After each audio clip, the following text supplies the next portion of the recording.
નમસ્કાર, જય શ્રી કૃષ્ણ. લાલો, આ નામ બોલી ત્યાં ખબર પડી જાય કે લાલો ફિલ્મની વાત હશે, લાલાની વાત હશે. કેટલું પ્રસ્તુત છે, કેટલું પ્રત્યક્ષ છે. કૃષ્ણ ભગવાન જ્યારે સદેહે હતા આ પૃથ્વી પર, ત્યારે તો એમને સુદામાને મદદ કરી, એમના મિત્રોને મદદ કરી, દ્રૌપદીના ચીર પૂર્યા. આ બધું આપણે વાંચીએ છીએ. પણ એમનું જ્યારે સ્વધામ ગમન થયું પછી પણ મીરાએ એમનો સાક્ષાત્કાર કર્યો.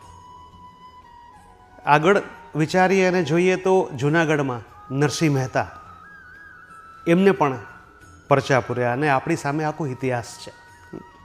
પણ આ બધું આપણે સાંભળ્યું છે, આપણે ત્યારે નહોતા. શ્રદ્ધાથી વિશ્વાસથી સાંભળ્યું અને એના પર આપણે એની આરાધના કરીએ, ભક્તિ કરીએ. પણ હમણાં જે ઘટના બની આ લાલો ફિલ્મની, એ ઘટનાએ ફરીથી સાબિત કરી દીધું કે શ્રી કૃષ્ણ આજે પ્રસ્તુત પણ છે અને પ્રત્યક્ષ પણ છે. મૂવીની જે સ્ટોરી લાઈન છે, એ સ્ટોરી લાઈન તો ક્લિયર છે કે ભાઈ એક વ્યક્તિ છે, એ માર્ગ ભૂલે છે, સંઘર્ષ આવે છે, શ્રદ્ધા રાખે છે, પ્રયત્ન કરે છે અને પરિણામ પામે છે. પણ આ તો સ્ટોરી લાઈનથી જે એક કન્સેપ્ટ છે. પણ આ ફિલ્મ મેકર્સ, એના ડિરેક્ટર અને એની આખી ટીમ છે, એણે જ્યારે આ બનાવવાનો વિચાર કર્યો અને આખી પ્રોસેસ થઈ, એ પ્રોસેસ પણ આ પ્રકારનો એક ચમત્કાર છે કે જ્યારે શરૂઆતમાં કંઈ સૂઝે નહીં, પણ અડગ વિશ્વાસ અને કામ કરવામાં આવે તો કેવું પરિણામ મળે.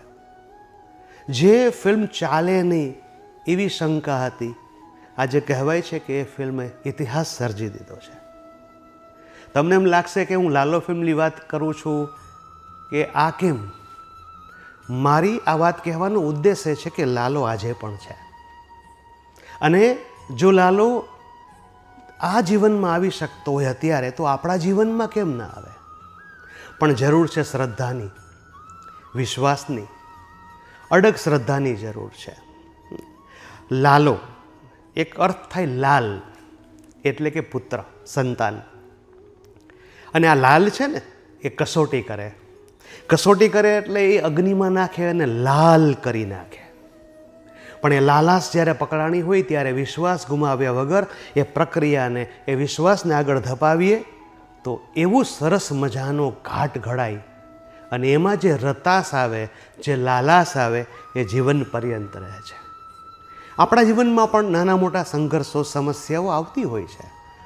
ઘણીવાર રસ્તો નથી દેખાતો, પણ છતાં એવા સમયે આપણે જેને લાલો માનીએ છીએ, એ લાલા પર શ્રદ્ધા રાખીએ અને એ જે પ્રક્રિયામાંથી પસાર કરે છે, એ હસતા મોઢે, કદાચ તકલીફ પડે પણ તકલીફને ન જોતા એ પ્રક્રિયા પર વિશ્વાસ કરીને જો આપણે આગળ વધીશું તો લાલો જરૂર સહાય કરશે અને કરશે. તો આપણા સૌના જીવનમાં લાલાએ જેવી રીતે લાલા ફિલ્મને સફળતા અપાવી છે, લાલામાં જે લોકોએ કામ કર્યું છે એને સફળતા અપાવી છે, એનાથી વિશેષ સફળતા આપણને પણ અપાવી શકે. જરૂર છે શ્રદ્ધા અને વિશ્વાસની. આ લાલો આપણા સૌના જીવનમાં આવે છે જ.